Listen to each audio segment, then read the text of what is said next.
Bom dia, meu irmão, bom dia, minha irmã. Hoje é domingo, 28 de março de 2021 e nós estamos aqui de volta com a nossa escola bíblica dominical da nossa primeira igreja batista em Teresópolis. Como sempre costumo dizer, eu desejo que todos vocês tenham tido uma semana muito abençoada e que estejam animados para mais uma lição da nossa escola bíblica dominical, da nossa revista Palavra e Vida, Recomeçar um Grande Desafio, estudos nos livros de Esdra e Neemias. Hoje nós chegamos à lição 13, o título da nossa lição é Não Fuja das Decisões Difíceis. Esta é a nossa última lição dessa série de estudos nos livros de Esdra e Neemias. Então, hoje nós estamos encerrando o nosso primeiro trimestre de 2021 e semana que vem daremos início a uma nova série de estudos da revista Palavra e Vida ainda, que ela ainda não está publicada no site da Convenção Batista Fluminense, mas com certeza a partir de segunda-feira deverá estar lá à disposição de todos nós.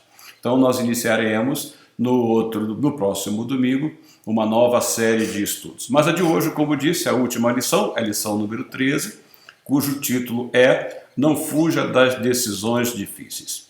Bom, como nós vimos nas aulas passadas, a maior reforma que Neemias fez em Jerusalém foi a restauração da autoridade da palavra de Deus sobre o povo.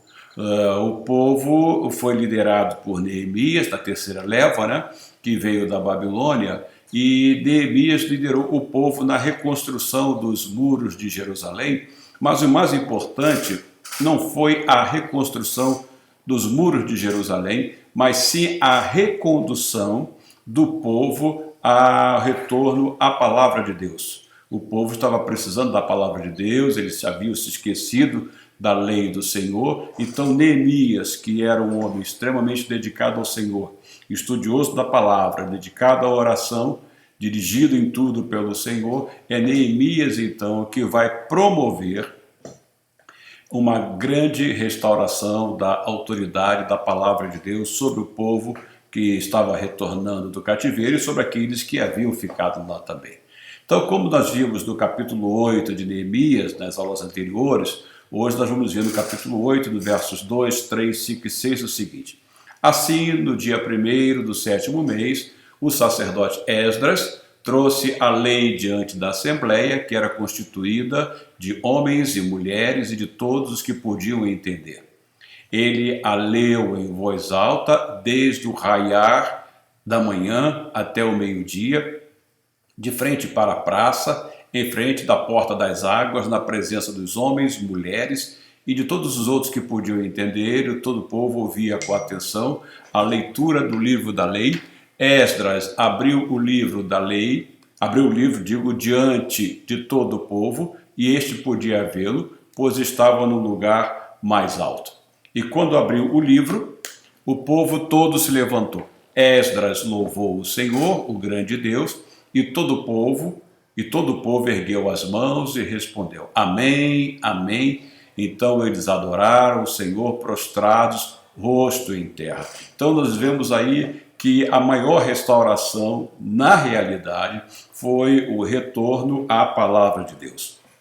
Então, o que houve? Houve um grande avivamento em Judá. E avivamento, ele só pode se dar com o retorno à palavra de Deus, com a aplicação da palavra de Deus, porque sem a palavra de Deus não pode haver avivamento, e foi justamente isso que Neemias fez em Judá. Então, ainda no capítulo 8, nos versos 9 e 10, nós encontramos. Então, Neemias, o governador, Esdras, o sacerdote e escriba, e os levitas que estavam instruindo o povo, disseram a todos: Este dia é consagrado ao Senhor. Nada de tristeza e de choro, pois todo o povo estava chorando enquanto ouvia as palavras da lei. E Neemias acrescentou: Podem sair e comam e bebam do melhor que tiverem e repartam com os que nada têm preparado. Este dia é consagrado ao nosso Senhor, não se entristeçam, porque a alegria do Senhor os fortalecerá. Vamos entender isso. O que aconteceu? O povo fora confrontado com a palavra de Deus e o povo vira o quanto ele tinha sido desobediente à palavra de Deus, o quanto eles haviam pecado pelo Senhor. Houve então um constrangimento, eles ficaram sensíveis à ação do Espírito de Deus mediante a leitura da palavra, eles se reconheceram pecadores diante do Senhor e isso lhes trouxe uma grande tristeza, porque quando confrontados com o pecado mediante a palavra de Deus, nós vemos qual é a nossa situação diante de Deus e isso de fato tem que nos trazer tristeza. Mas Neemias disse o seguinte: não faça isso, podem sair, comam e bebam do melhor que tiverem e repartam com os que nada têm preparado este dia consagrado ao Senhor. Não se entristeçam, porque a alegria do Senhor os fortalecerá. Quando nós somos confrontados com a palavra de Deus e reconhecemos a nossa situação de pecadores, de fato vem-nos a preocupação, porque estamos diante da santidade de Deus e isto é uma coisa que nos preocupa bastante. Mas, por outro lado, nós podemos enxergar na palavra de Deus a graça de Deus se manifestando em todo o tempo. E foi justamente isso que Neemias quis mostrar ao povo e fazer o povo perceber. Olha, não se entristeçam. Eu entendo o sentimento de vocês diante do pecado, mas alegre-se no Senhor, porque a graça e a misericórdia do Senhor são sempre sobre nós. E este dia é consagrado ao Senhor. Então não se entristeça, porque a alegria do Senhor os fortalecerá. Quando nós chegamos diante do Senhor, confrontados por sua palavra, com relação à nossa vida de pecado, e que nós nos reconhecemos pecadores, nós podemos perceber claramente a graça de Deus atuando em nossas vidas, e mediante a graça de Deus, Ele vai nos dar a alegria. Então, o que aconteceu? O povo, ao ser confrontado com a palavra de Deus, se entristeceu e chorou pelo seu pecado. Mas o povo deveria se alegrar na graça de Deus, no seu amor e na sua misericórdia. Veja aqui o que o apóstolo Paulo, quando ele escreveu aos Romanos, no capítulo 5, versos 20 e 21, ele diz: a lei foi introduzida para que a transgressão fosse ressaltada. E foi justamente isso, quando Neemias leva, por intermédio de Esdras, que era o sacerdote, Neemias então leva a palavra de Deus, o povo teve a sua transgressão ressaltada. Eles viram o quanto eles eram pecadores, o quanto eles tinham pecado, o quanto seus ascendentes pecaram, o quanto aqueles que viveram antes deles pecaram, e como o Senhor lidou com este povo, de maneira que o Senhor não os consumiu. E eles se enxergam, então, pecadores, enxergam a situação gravíssima de pecado diante do Senhor. Aí o apóstolo Paulo diz: a lei foi introduzida para que a transgressão fosse ressaltada. Mas onde aumentou o pecado, transbordou a graça, a fim de que, assim como o pecado reinou na morte, também a graça reine pela justiça para conceder vida eterna mediante Jesus Cristo, nosso Senhor. O que Paulo está dizendo aqui é o seguinte: quanto mais eu vou entendendo a palavra de Deus, eu vou me enxergando mais pecador ainda, mas quanto mais pecador eu me enxergo, a graça de Deus, ela transborda, ela se mostra suficiente para purificar de todo o pecado que eu sou mostrado e que eu consigo enxergar mediante a leitura da palavra de Deus. Então o apóstolo Paulo vai dizer: mas onde aumentou o pecado, onde a lei me fez enxergar o quanto eu sou pecador, maior foi a graça de Deus. Então é justamente isso que Neemias diz: olha, não se entristeçam, a alegria do Senhor é a nossa força. A graça vai nos trazer alegria, e esta alegria veio para nós por meio do Senhor Jesus Cristo. Então, mas onde aumentou o pecado, transbordou a graça, a fim de que, assim como o pecado reinou na morte, também a graça reine pela justiça para conceder vida eterna, mediante Jesus Cristo, nosso Senhor. Até então, o povo estava vivendo um analfabetismo da palavra. Veja, a ausência da palavra de Deus, ela traz consequências graves. não nos permite enxergar, não nos permite ler quais são os ditames do Senhor para nossas vidas. Então, o analfabetismo bíblico conduz às heresias, conduz às idolatrias, conduz à indiferença para com a santidade de Deus, e era justamente isso que estava acontecendo. O povo estava vivendo um período de analfabetismo da palavra de Deus.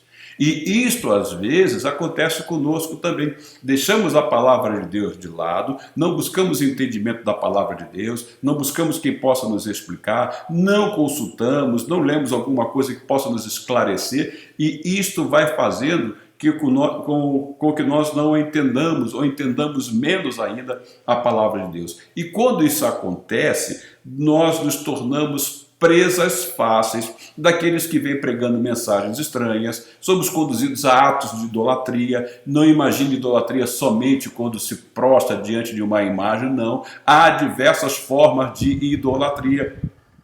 Pode ser idolatria pelo emprego, pela carreira, pelo dinheiro, pela vida social, por tantas outras coisas. E além disso, o pior de tudo isto é que essa situação do analfabetismo bíblico conduz à indiferença para com a palavra de Deus, para com a santidade de Deus, quero dizer. Então, nós nos esquecemos de que o nosso Deus é santo e que, consequentemente, nós devemos viver diante dele uma vida de santidade. E era justamente isso que estava acontecendo com o povo de Judá. Oséias, capítulo 4, verso 6, a palavra nos diz assim: meu povo foi destruído por falta de conhecimento, uma vez que rejeitaram o conhecimento, eu também os rejeito como meus sacerdotes. Uma vez que ignoraram a lei do seu Deus, eu também ignorarei seus filhos. Oséias capítulo 4, verso 6. Veja, meu povo foi destruído por falta de conhecimento.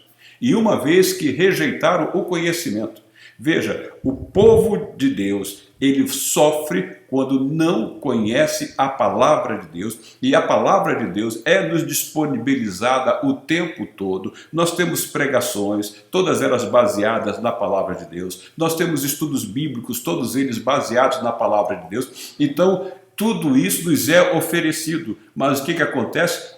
Às vezes, nós rejeitamos o conhecimento da palavra, consequentemente, isso nos causa prejuízo na vida espiritual. E foi justamente isso que estava acontecendo com o povo de Judá e com todo Israel como o único povo. Meu povo foi destruído por falta de entendimento ou por falta de conhecimento. Uma vez que rejeitaram o conhecimento, eu também os rejeito como meus sacerdotes. Uma vez que vocês ignoraram a lei do seu Deus, eu também ignorarei seus filhos. Aí na versão transformadora, Oséias capítulo 4, verso 6, nós vamos ler: meu povo está sendo destruído, ou seja, é algo que é contínuo, é algo que vai conduzindo à degradação espiritual, não é algo que acontece rapidamente, de uma única vez, não. A destruição vem aos poucos. A ausência da palavra de Deus vai minando a nossa vida espiritual, nos levando a uma condição de ignorância, de analfabetismo bíblico, nos tornando presas fáceis de qualquer coisa que o inimigo queira lançar sobre nós. Então diz lá: meu povo está sendo destruído, algo contínuo, porque não me conhecem. Porque vocês, sacerdotes, não querem me conhecer, eu não os reconhecerei como os meus sacerdotes, porque se esqueceram da lei de seu Deus, eu me esquecerei de seus filhos. Então, o que estava vendo com o povo de Judá? O povo de Judá agora estava sedento pela palavra. Sim, sede pela palavra é algo que deve nos dominar, e só tem uma forma de saciar a sede: é indo à fonte beber da água pura, da água cristalina, que só nos é dada por meio de Cristo Jesus. Então, Neemias, no capítulo 8, do verso 1 ao 3, diz: todo o povo juntou-se como se fosse um só homem na praça, em frente da porta das águas, pediram ao escriba Esdras que trouxesse o livro da lei de Moisés que o Senhor dera a Israel. Veja, quem pediu foi o povo estava sedento da palavra. E hoje nós vemos muitos aí que estão sedentos da palavra e como igreja nós precisamos dar-lhes a palavra. Assim, no dia 1º do 7º mês, o sacerdote Esdras trouxe a lei diante da assembleia, que era constituída de homens e mulheres e de todos os que podiam entender. Ele a leu em voz alta, desde o raiar da manhã até o meio-dia, de frente para a praça, em frente da porta das águas, na presença dos homens, mulheres e de todos os que podiam entender, e todo o povo ouvia com atenção a leitura do livro da lei. O povo estava sedento pela palavra. No capítulo 9, a leitura da palavra continuou e o povo se tornou consciente, das suas obrigações para com o Senhor. Somente mediante a palavra de Deus que nós vamos poder entender o quanto é grande a nossa responsabilidade como servos do Senhor, comprados pelo sangue de Cristo, o quanto é grande a nossa responsabilidade diante do Senhor. Isso significa que nós não podemos levar uma vida de irresponsabilidade espiritualmente, falando em todos os outros sentidos também. Então, lá em Neemias, no capítulo 9, do verso 1 ao 3, nós vamos ler o seguinte: no dia 24 do mês, os israelitas se reuniram, jejuaram, vestiram panos de saco e puseram terra sobre a cabeça. Os que eram de ascendência israelita tinham se separado de todos os estrangeiros, levantaram-se nos seus lugares, confessaram os seus pecados e a maldade dos seus antepassados. Ficaram onde estavam e leram o livro da lei do Senhor, do seu Deus, durante 3 horas, e passaram outras 3 horas confessando e adorando o Senhor, o seu Deus. Mas veja o que acontecia, o que estava acontecendo aí em função daquela ausência da palavra, do analfabetismo bíblico que o povo estava vivendo. Diz lá, os que eram de ascendência israelita tinham se separado de todos os estrangeiros. Veja, a ausência da palavra de Deus estava fazendo com que o povo se misturasse com os povos estrangeiros, com os povos que habitavam ao redor. Eles estavam se corrompendo com os costumes dos povos inimigos de Deus, eles estavam aceitando a entrada desses estrangeiros no meio do povo, e isso estava causando dano espiritual ao povo. Então, quando eles, confrontados com a palavra de Deus, o que eles fizeram? Uma das primeiras providências foi se separar de todos os estrangeiros. Quando somos confrontados com a palavra de Deus, nós somos levados pelo Espírito de Deus a nos separar de tudo aquilo que é estranho à lei do Senhor. E o povo de Judá estava vivendo em comunhão com estrangeiros e, consequentemente, assimilando as coisas estranhas que eles estavam trazendo para o meio do povo. Aí o que vai acontecer quando nós chegamos ao capítulo 10? Em função dessa confrontação com a palavra de Deus, o povo renovou a aliança com o Senhor. Então, Neemias, capítulo 10, verso 29 e 30, vai nos dizer o seguinte: agora se unem aos seus irmãos, os nobres, e se obrigam sob maldição e sob juramento a seguir a lei de Deus dada por meio do servo de Deus, Moisés, e a obedecer fielmente a todos os mandamentos, ordenanças e decretos do Senhor, o nosso Deus.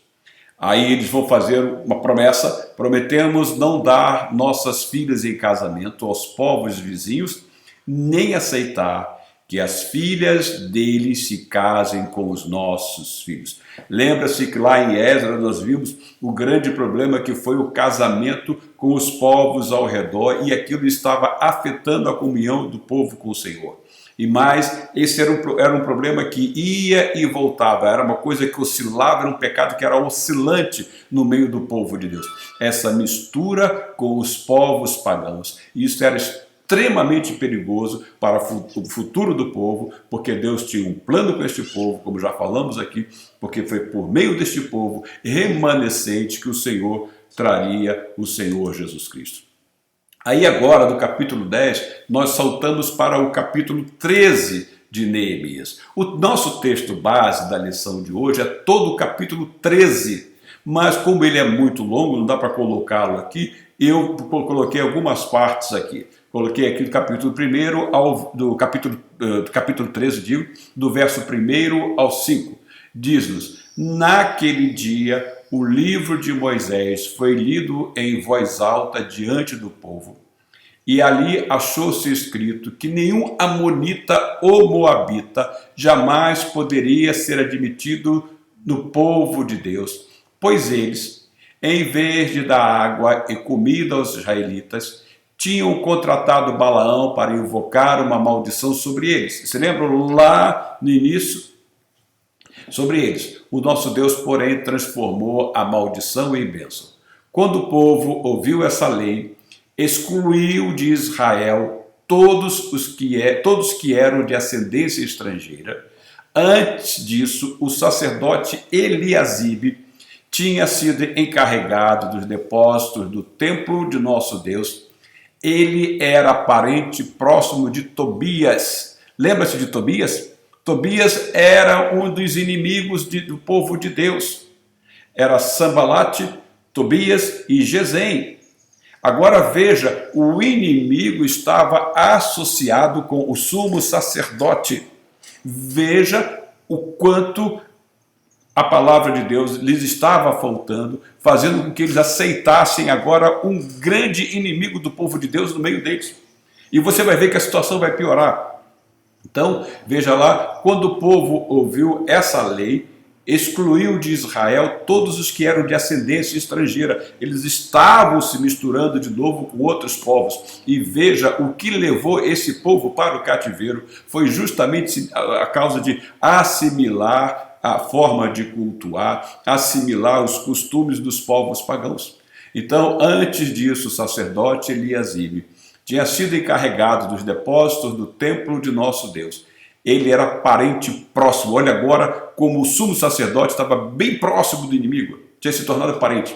Ele havia cedido uma grande sala, anteriormente utilizada para guardar as ofertas de cereal, o incenso, os utensílios do templo e também os dízimos do trigo, do vinho novo e do azeite prescritos para os levitas, para os cantores, e para os porteiros e as ofertas para os sacerdotes. O que nós vamos ver aqui? Voltando àquele nosso slide que nós temos usado em todas as aulas, vamos fazer aqui uma rápida revisão. O que havia levado esse povo para o cativeiro foi o seu estado de desobediência da palavra de Deus, foi o seu envolvimento com povos estranhos, foi a assimilação dos cultos e a idolatria desses povos estranhos. Então o Senhor os puniu, o Senhor permitiu que Nabucodonosor invadisse o reino do sul, invadisse Judá e levasse esse povo cativeiro para a Babilônia por 70 anos. Aí, depois, sob o domínio persa, vai se dar então o retorno deste povo para Judá, para a reconstrução de Judá. O primeiro grupo veio liderado então por Zorobabel, né? Eles iniciaram lá a reconstrução do templo, lançaram o meio de adoração deles, os altares, eu digo, e então Zorobabel veio liderando o primeiro grupo. Também nós vimos que há um período de 57 anos, nesse período de 57 anos se dá, dentro desse período de 57 anos se dá a história de Esther, depois vem Esdras liderando o retorno do segundo grupo de exilados, né? Depois, 12 anos após, vem então Neemias liderando o retorno do terceiro grupo de exilados, e Neemias vai então liderar a reconstrução dos muros de Jerusalém. Mas aí, o que vai acontecer? Vai acontecer uma coisa bastante especial. Veja, Neemias tinha um compromisso com o rei de que ele iria a Jerusalém, mas que ele voltaria. Então Neemias, como era um homem temente a Deus e fiel a Deus, tá? Ele foi fiel também à palavra que ele dera ao rei. Então Neemias retornou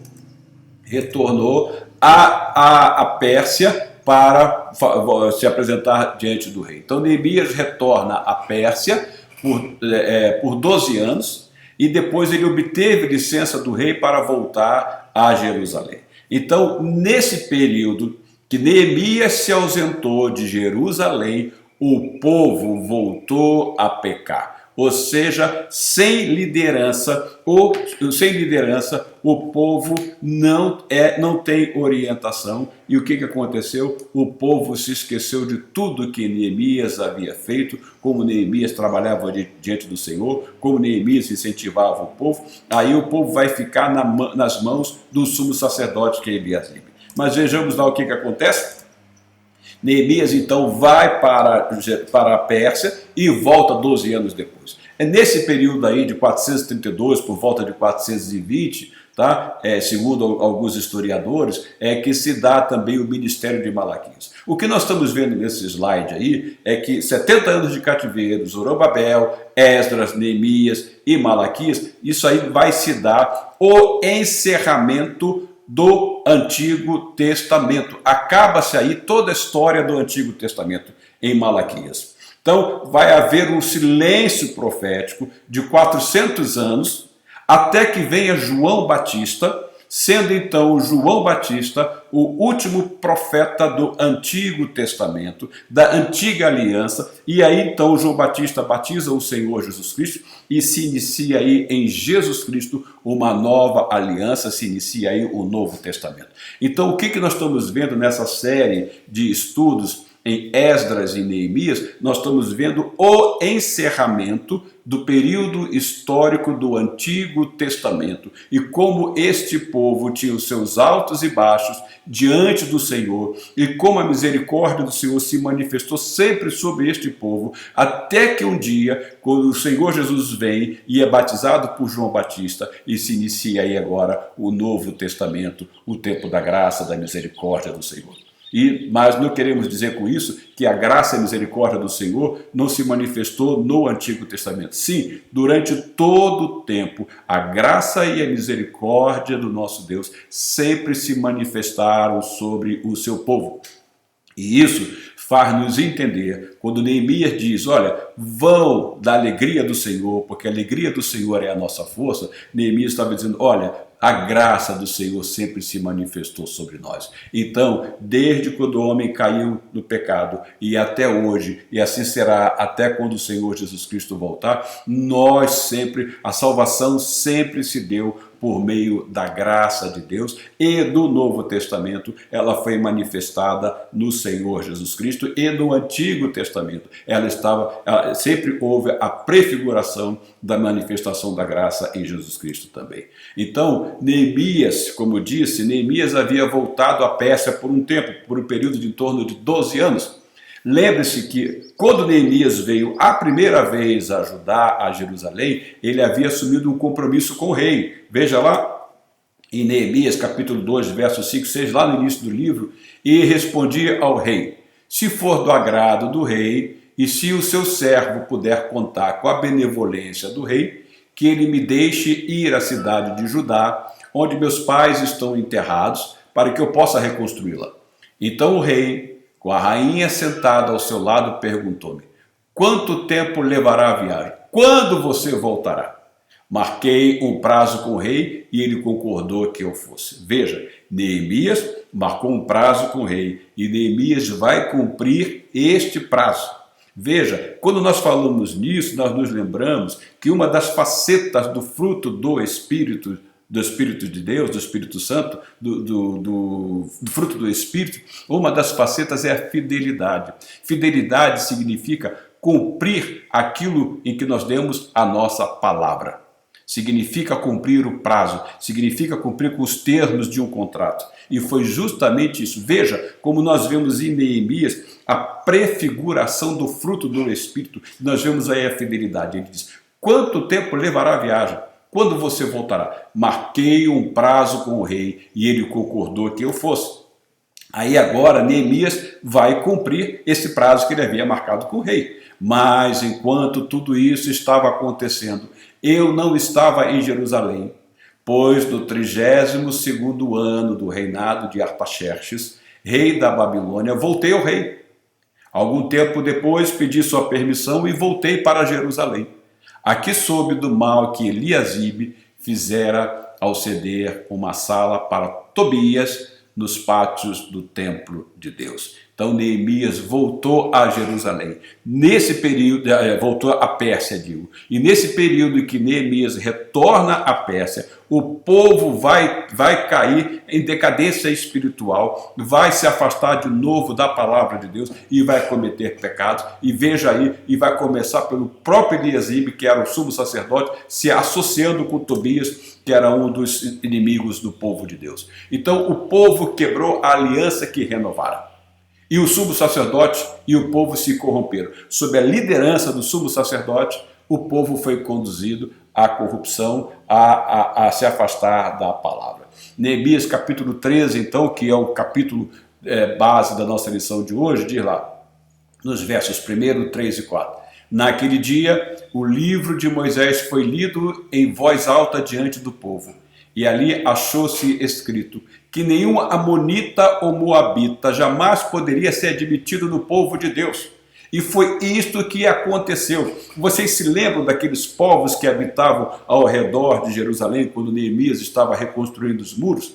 Lá estavam os amonitas, lá estavam os moabitas, lá estava o povo de Asdod, lá estava o povo de Samaria. E o que acontece? Quando Jerusalém fica sem a liderança de Neemias, estes povos se aproximam e vão viver junto com a comunidade de Judá. Então, achou-se escrito que nenhum amonita ou moabita jamais poderia ser admitido no povo de Deus. Quando o povo ouviu essa lei, excluiu de Israel tudo que era de ascendência estrangeira. Antes disso, o sacerdote Eliasibe tinha sido encarregado dos depósitos do templo de nosso Deus. Ele era parente próximo de Tobias. Veja aí o inimigo habitando no meio do povo de Deus. O povo de Deus dando guarida ao inimigo. E isso nos serve de alerta para os nossos dias hoje. Nós não podemos dar guarida, nós não podemos abrir a guarda para que o inimigo venha habitar no meio do povo de Deus. Então, Eliasibe, o sumo sacerdote, foi ele que liderou essa apostasia. Mais uma vez, o povo precisou voltar à palavra. Veja, voltar sempre à palavra, meditar sempre na palavra. Isso é importante para que nós estejamos sempre calçados e estribados espiritualmente. Lá na sua segunda carta aos Coríntios, no capítulo 6, verso 16 a 18, o apóstolo Paulo diz: que acordo há entre o templo de Deus e os ídolos? Pois somos santuário do Deus vivo, como disse Deus, habitarei com eles, e entre eles andarei, serei o seu Deus, e eles serão o meu povo. Portanto, saiam do meio deles e separem-se, diz o Senhor. Não toquem em coisas impuras, e eu os receberei, e lhes serei pai, e vocês serão meus filhos e minhas filhas, diz o Senhor Todo-Poderoso. Saiam do meio dele, não se misture, saia do meio deles e separe-se. Não pode haver comunhão da luz com as trevas. E como igreja, nós precisamos entender muito bem isto. E o povo estava cometendo justamente esse pecado.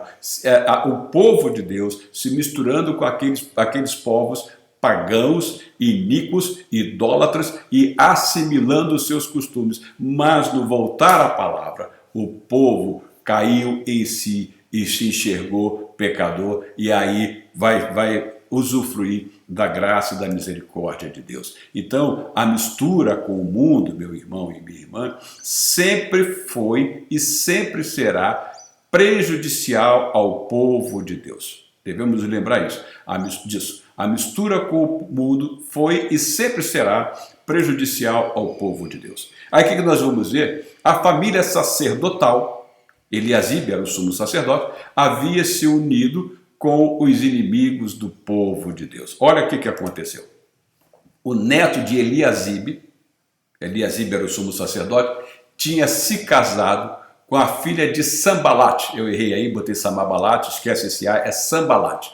O neto de Eliasibe era o sumo sacerdote, tinha se casado com a filha de Sambalate. Ou seja, Sambalate era um grande inimigo do povo de Deus. E agora você vê, está havendo união das famílias. Veja, Neemias capítulo 13, versos 4 e 28. Antes disso, o sacerdote Eliasibe tinha sido encarregado dos depósitos do templo de nosso Deus.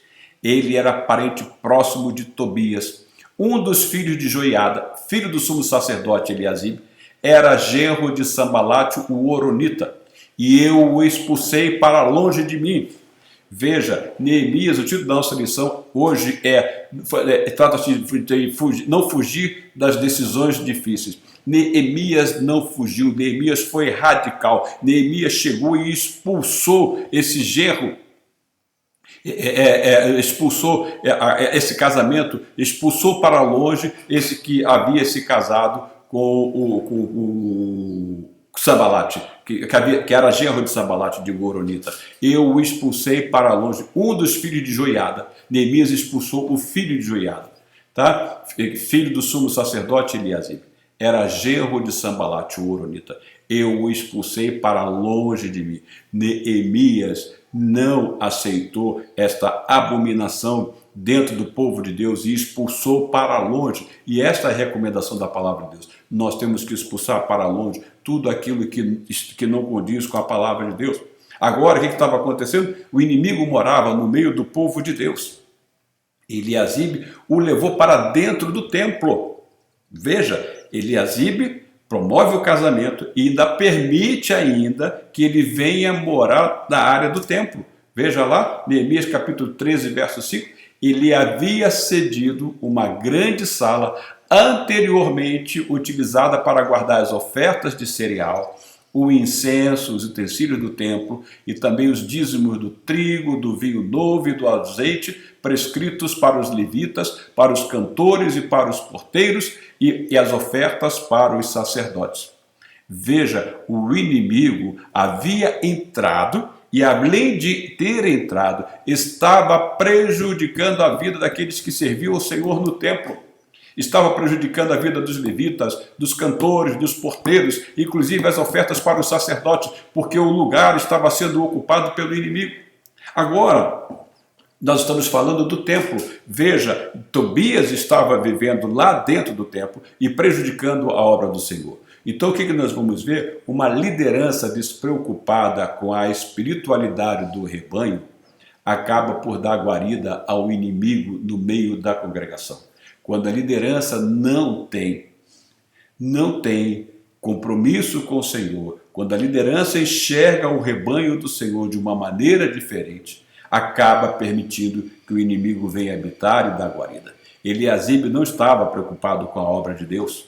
Eliasibe estava preocupado com outras coisas. Ele beneficiou Tobias e desprezou os obreiros. Ele atrapalhou as ofertas que eram para os sacerdotes, o cuidado dos levitas, dos porteiros e com os cantores.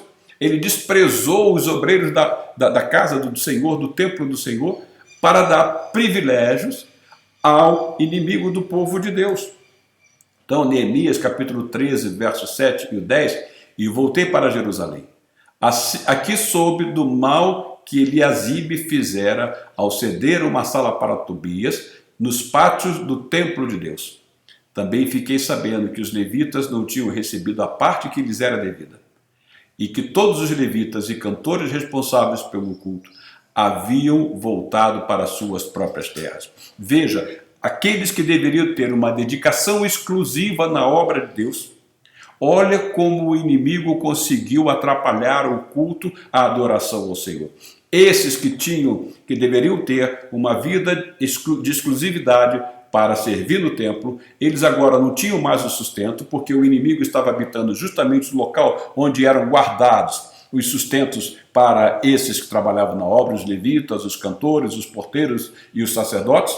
Então agora eles deixam a obra do Senhor e voltam para as suas próprias terras, porque eles necessitavam de sustento, então eles voltam para trabalhar a terra. E precisamos nos lembrar que os levitas, eles deveriam ter dedicação exclusiva na obra. Eles eram sustentados pelo templo. Então, como o inimigo havia tomado o lugar deles no templo, eles agora abandonam e vão trabalhar em suas próprias terras. Veja o quanto prejuízo causou a presença desse inimigo no meio do povo de Deus, e algo semelhante pode acontecer quando nós damos privilégios, nós permitimos que o inimigo venha habitar entre nós, tirando então o foco da obra do Senhor, deixando os obreiros de lado, esquecendo que eles necessitam de sustento, esquecendo que eles necessitam de amparo e de tantas outras coisas.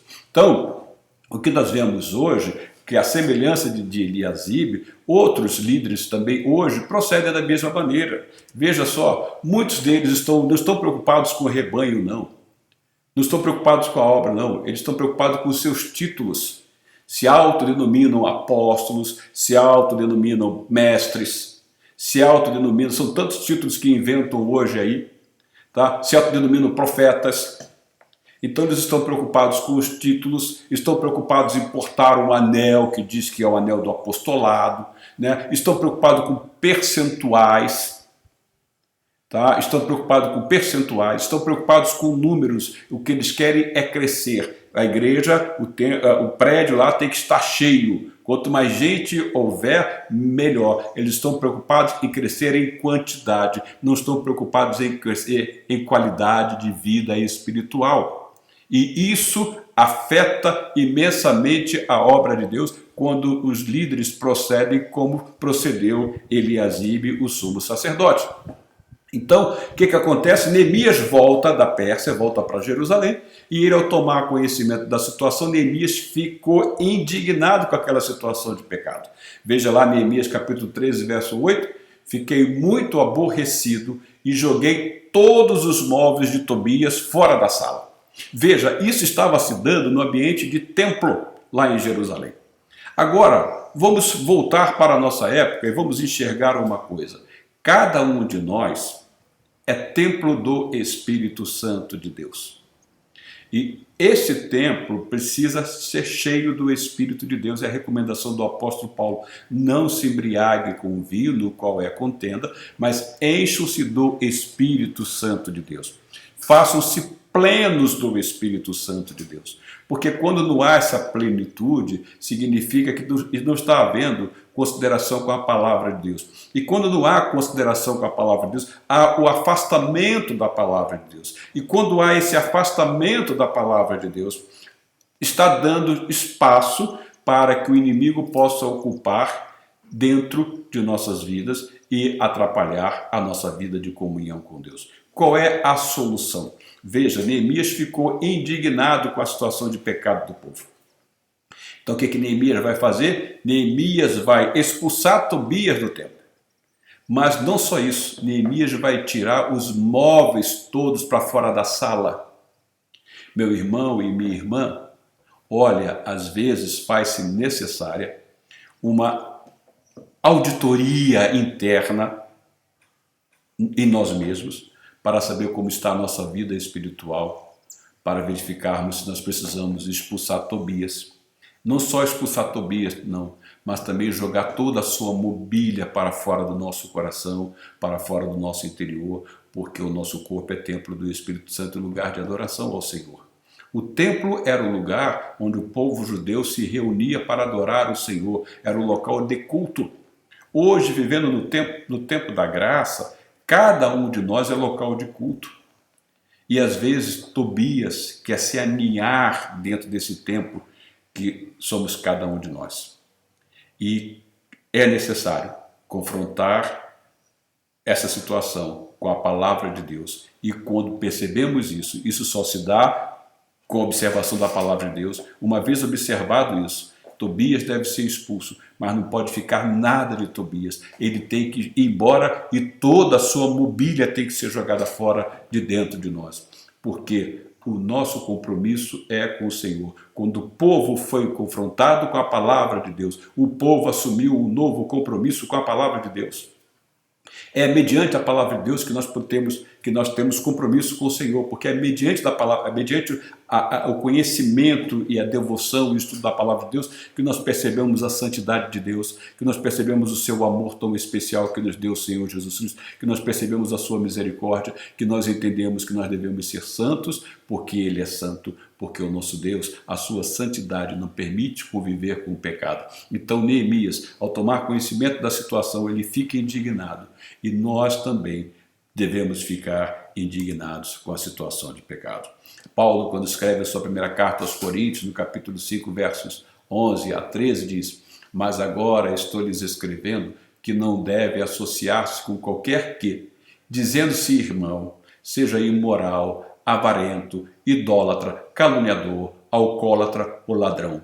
Com tais pessoas vocês nem devem comer, pois como haveria eu de julgar os de fora da igreja? Não devem vocês julgar os que estão dentro?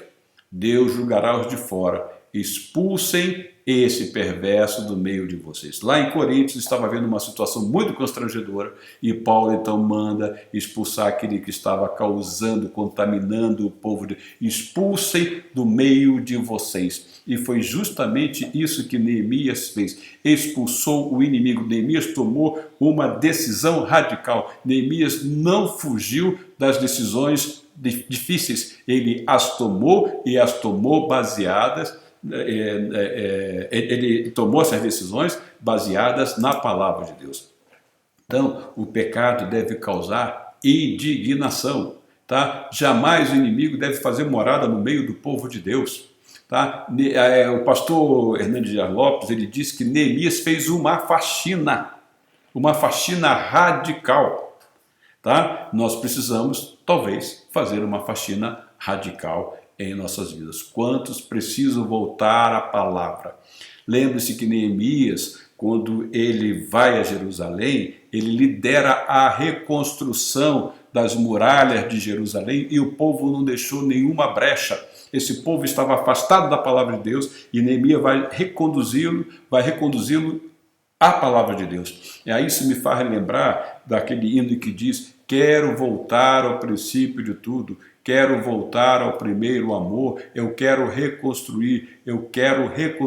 Foi justamente isto que Neemias fez com aquele povo. Eles voltaram ao primeiro amor, eles reconstruíram. Quero voltar ao princípio de tudo, eu quero voltar ao primeiro amor, eu quero reconstruir. Vou retornar ao caminho, rever as primeiras obras, Senhor. E era justamente isto que aquele povo precisava. E eu acho que este hino foi feito, a inspiração veio justamente da situação daquele povo que estava vivendo lá em Judá.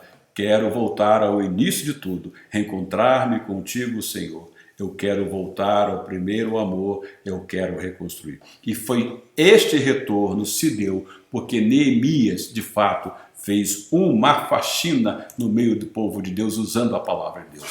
Então Neemias, quando ele percebe que os obreiros, os levitas, os porteiros, os cantores, os sacerdotes estavam voltando para suas terras para trabalhar, porque não tinham mais o sustento do templo, Neemias deu aos obreiros o seu devido valor e o povo voltou a contribuir para a obra de Deus. Veja, nós, graças a Deus, temos uma denominação bastante preocupada com os seus obreiros, em cuidar dos seus obreiros, em sustentar os seus obreiros, em sustentar os seus missionários, em apoiar os seus missionários. Aliás, nós estamos aí em plena campanha de missões mundiais e nós sabemos que a Ajuda de Missões Mundiais tem em torno de 2.000 obreiros missionários espalhados pelo mundo afora e todos eles são sustentados por meio das ofertas, dos dízimos, da participação do plano cooperativo. Tudo isto se dá porque o povo percebe que os seus obreiros estão sendo bem cuidados. Eles não são abandonados pela Ajuda de Missões Mundiais, não são abandonados pela Ajuda de Missões Nacionais, são tratados de maneira diferente de outras denominações que simplesmente mandam os seus obreiros para longe, para outros países ou para o interior do Brasil, lá para a região mais inóspita da Amazônia, e diz o seguinte: você vai lá, inicia o trabalho e você vai sobreviver do que a igreja puder contribuir. Jogam os obreiros de qualquer maneira. Já com a Junta de Missões Mundiais, a Junta de Missões Nacionais, tal não acontece, porque os nossos obreiros são cuidados com todo amor e carinho, por todos nós que contribuímos, que participamos com nossas ofertas para a obra missionária. Então, Neemias deu aos obreiros o seu devido valor e nós também devemos dar o devido valor aos obreiros da obra do Senhor. Devemos cuidar deles, ampará-los, a contribuir financeiramente, orar por eles, porque a obra é do Senhor. Então, Neemias capítulo 13, verso 10 a 12 diz: também fiquei sabendo que os levitas não tinham recebido a parte que lhes era devida. Eles não estavam mais sendo sustentados, porque o inimigo tinha tomado o lugar deles. E que todos os levitas e cantores responsáveis pelo culto haviam voltado para suas próprias terras, porque eles precisavam se sustentar. Por isso repreendi os oficiais e lhes perguntei: por que essa negligência com o templo de Deus? Aí vem a pergunta que talvez tenhamos que fazer a nós mesmos. Será que estou sendo negligente com o templo de Deus? Aí esse templo de Deus sou eu, tá? Sou eu, é você, por cada um de nós é o templo de Deus. Então veja cada um como está tratando o templo de Deus. Então eu convoquei os levitas e cantores e os coloquei em seus postos. Aí veja, Neemias resgatou a dignidade daqueles obreiros. Qual foi a consequência? Aí, uma vez resgatada a dignidade daqueles obreiros, uma vez reconhecido o valor deles, para que o povo fosse ensinado, para que o povo fosse conduzido na adoração, para que o povo fosse levado a uma vida de temor a Deus, o que aconteceu? O povo reagiu. De que maneira? E todo o povo de Judá trouxe os dízimos do trigo, do vinho novo e do azeite aos depósitos. É isto que nos alegra. Quando nós vemos que a obra do Senhor está funcionando, vem a alegria de contribuir, vem o envolvimento, vem o desejo de orar para que o nome do Senhor seja conhecido, para que o Evangelho se espalhe por todo o mundo. Neemias, então, restaurou a transparência da administração da casa de Deus. Veja lá. Neemias capítulo 13, verso 13, coloquei o sacerdote Selemias, o escriba Zadok e um levita chamado Pedaías como encarregados dos depósitos e fiz de Anã, filho de Zacur, neto de Matanias, assistente deles, porque esses homens eram de confiança e ficaram responsáveis pela distribuição de suprimento aos seus colegas.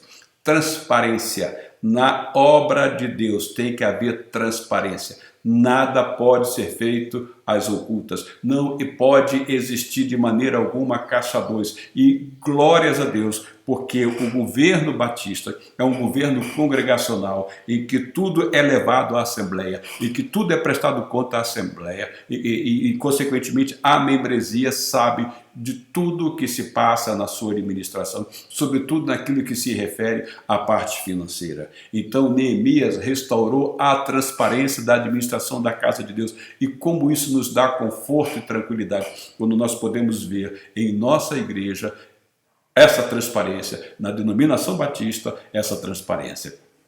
1 de Pedro, capítulo 4, verso 11, Pedro diz o seguinte: se alguém fala, faça como quem transmite a palavra de Deus. Se alguém serve, faça-o com a força que Deus provê, de forma que em todas as coisas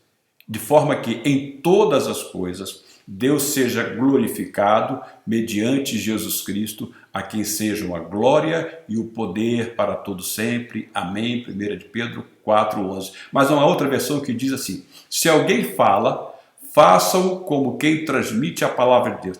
Se alguém administra, façam com a força que Deus provê. Por quê? Em todo esse processo de igreja, de obreiros, de congregação, de comunidade de fé, de administração da igreja, em tudo isto, o nome do Senhor Jesus tem que ser glorificado. Esse é o objetivo final e o objetivo maior. Então, em tudo isto, tudo isso deve nos conduzir a quê? De forma que em todas as coisas Deus seja glorificado mediante Jesus Cristo, a quem sejam a glória e o poder para todo sempre. Amém. 1 de Pedro, capítulo 4, verso 11. Mas um grande perigo estava de volta. Veja, olha como esse povo oscilava, né? Mas o grande perigo estava de volta. Qual era esse grande perigo? Vemos lá em Neemias capítulo 13, de 23 a 27. Além disso, tudo isso se deu no período que Neemias voltou à Pérsia. Tá? Então, no período que Neemias estava ausente de Jerusalém. Então veja lá, além disso, naqueles dias, vi alguns judeus que se haviam casado com mulheres de Asdod, de Amon e de Moabe. Vejam, eles se casaram com aqueles inimigos que queriam destruir o povo. A metade dos seus filhos falava a língua de Asdod, ou a língua de um dos outros povos, e não sabiam falar a língua de Judá. Olha o que estava acontecendo. Essa mistura com outros povos, sabe qual era o grande perigo para o povo de Judá? Era a perda da sua identidade. Porque a descendência que viria dessa mistura seria uma descendência que deixaria a língua materna de lado e que assimilaria a língua dos outros povos. Eu os repreendi e invoquei maldições sobre eles. Veja, Neemias tomou decisões difíceis e duras. Bati em alguns deles e arranquei os seus cabelos. Lembre-se que Neemias, ele era a autoridade civil, Neemias era o governador, Neemias era quem exercia a lei. E a indignidade de Neemias diante do pecado o levou a exercer a lei. Bati alguns deles e arranquei os seus cabelos. Arrancar os cabelos era uma grande humilhação. Fiz com que jurassem em nome de Deus e disse-lhes: não consintam mais em dar suas filhas em casamento aos filhos deles, nem haja casamento das filhas deles com seus filhos ou com vocês. Lembre-se que esse pecado já havia acontecido anteriormente e que Esdras teve que lidar com este pecado e o povo disse que não faria mais isto. Mas veja como o se ausentar da palavra de Deus faz com que o homem volte aos pecados anteriores. Fiz com que jurassem em nome de Deus e disse-lhes: não consintam mais em dar suas filhas em casamento aos filhos deles, nem haja casamento das filhas deles com seus filhos ou com vocês. Não foi por causa de casamentos como esses que Salomão, rei de Israel, pecou. Olha, já havia o exemplo do estrago que Salomão fizera quando ele se casou com outras mulheres pagãs. Entre as muitas nações não havia rei algum como ele. Ele era amado de seu Deus e Deus o fez rei sobre todo Israel, mas até mesmo ele foi induzido ao pecado por mulheres estrangeiras. E era isso que estava acontecendo com o povo lá em Judá. Como podemos tolerar o que ouvimos? Como podem vocês cometer essa terrível maldade e serem fiéis ao nosso Deus, casando-se com mulheres estrangeiras? Então, os filhos oriundos desse casamento não estavam aprendendo a língua, o idioma de Judá. E qual é o grande perigo? Sem o conhecimento do idioma de Judá, os descendentes dos casamentos mistos não poderiam aprender a lei do Senhor, nem adorá-lo no seu templo. Olha como nós falamos domingo passado aqui, como o inimigo é sagaz, como ele trabalha de maneira sorrateira, ele fazendo que houvesse essa mistura, esses matrimônios com os outros povos, haveria perda da identidade e o nome do Senhor deixaria de ser adorado, o temor do Senhor não estaria sobre esse povo, porque eles não teriam condições de entender a lei de Moisés, porque eles não falariam mais a língua de Judá. Eles falariam a língua dos estrangeiros, eles falariam as línguas dos povos inimigos ao redor. E nós jamais podemos falar a língua do inimigo, nós jamais podemos falar aquilo que vem dos ensinamentos do inimigo, porque o objetivo dele é justamente nos afastar da adoração no templo, nos afastar da nossa vida comunitária. Lembre-se que nós somos igreja, que nós como igreja nós temos uma membresia, e essa membresia precisa viver unida, falando a mesma língua, sob uma mesma liderança. E o inimigo vem e ataca essa membresia. O inimigo traz alguns estranhos para dentro dessa membresia. E esses estranhos contaminam e fazem com que nós esqueçamos qual é o nosso linguajar, para que nós deixemos de aprender e de assimilar aquilo que a palavra de Deus nos ensina. Então é um grande perigo. E aqueles descendentes estavam aprendendo as línguas e qual seria esse resultado? Eles não teriam condições de aprender a lei do Senhor, nem adorá-lo no seu templo, muito menos de temer o Senhor. Então, o povo desprezou a palavra. Veja como tudo começou. O povo desprezou a palavra, deixou os dízimos e as ofertas de lado, porque os seus líderes tiveram que voltar para os seus campos, para as suas terras, trabalhar suas terras. Foi o que aconteceu com os levitas, com os sacerdotes, com os porteiros, com os cantores. Realizou casamentos com os inimigos e desprezou o dia do Senhor, que era o sábado, que para eles era extremamente importante. Neemias precisou remover a causa raiz. Você sabe, quando se faz a auditoria, você vai encontrando ao longo da auditoria em uma empresa algumas não conformidades que não batem com as normas, que não batem com os requisitos regulamentares, que não batem com o manual de garantia, com o manual de gerenciamento da qualidade. Então você vai observando uma série de erros dentro de uma firma, dentro de um órgão governamental, e não adianta você só atacar aquele erro. Você tem que atacar a causa raiz daquele erro. Qual é a causa raiz? Geralmente a causa raiz é a não observância dos regulamentos, das leis, das normas. E em se tratando do povo de Deus, nós temos que também atacar a causa raiz. E foi isso que Neemias fez. Então o que Neemias faz? Neemias vai à palavra de Deus e enquadra na palavra de Deus. E quando se ataca a causa raiz, que se leva de volta às normas, aos regulamentos, no nosso caso, voltando à palavra de Deus, uma das grandes ferramentas é o treinamento.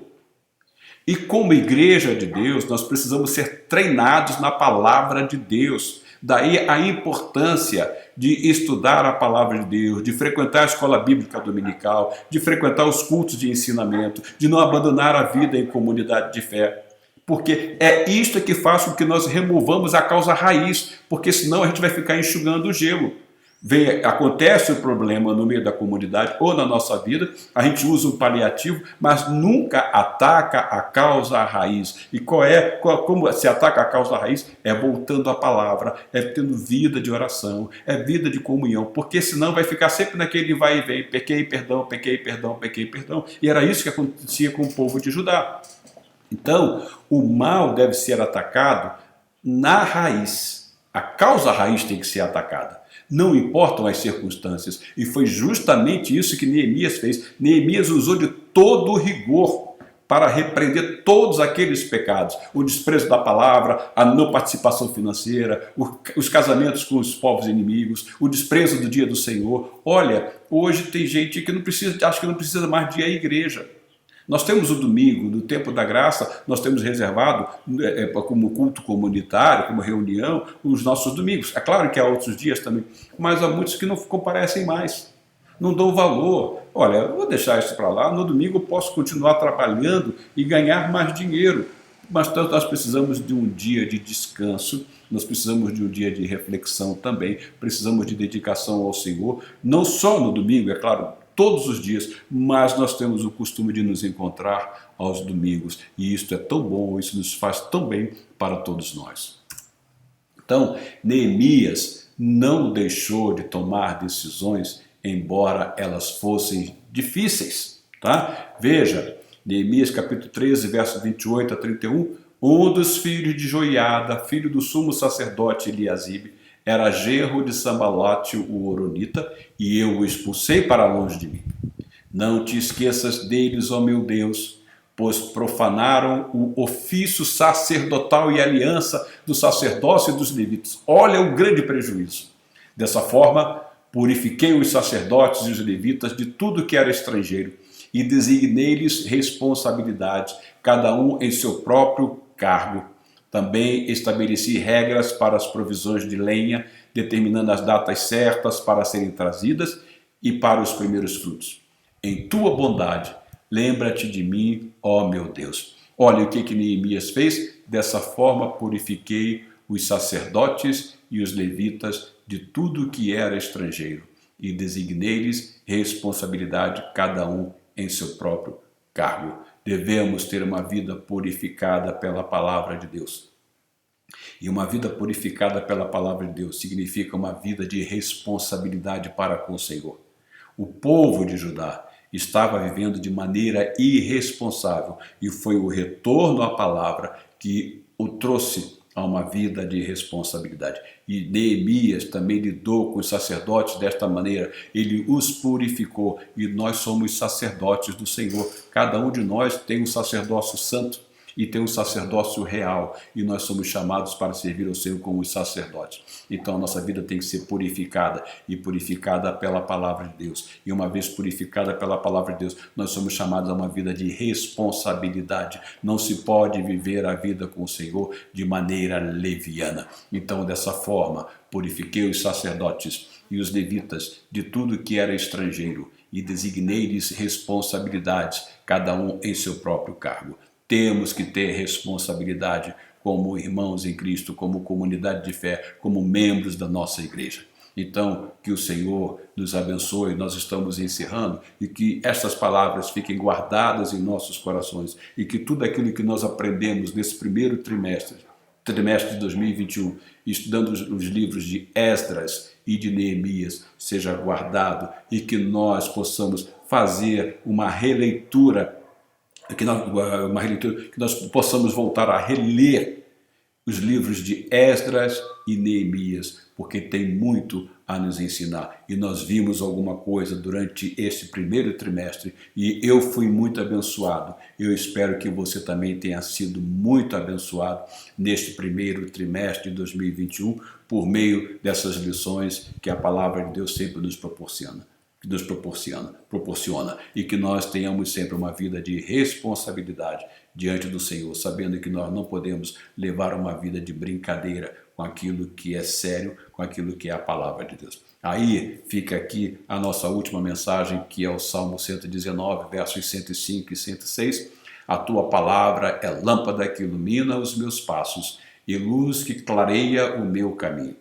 Prometi sob juramento e o cumprirei. Vou obedecer às tuas justas ordenanças. Foi justamente isso que Neemias levou o povo a enxergar. Neemias levou o povo a enxergar que a única maneira de clarear o nosso caminhar é mediante a palavra de Deus, porque ela é a lâmpada que ilumina os nossos passos e luz que clareia o nosso caminho. Mas Neemias também levou o povo a fazer uma nova aliança, a fazer um concerto com o Senhor, a fazer uma promessa ao Senhor.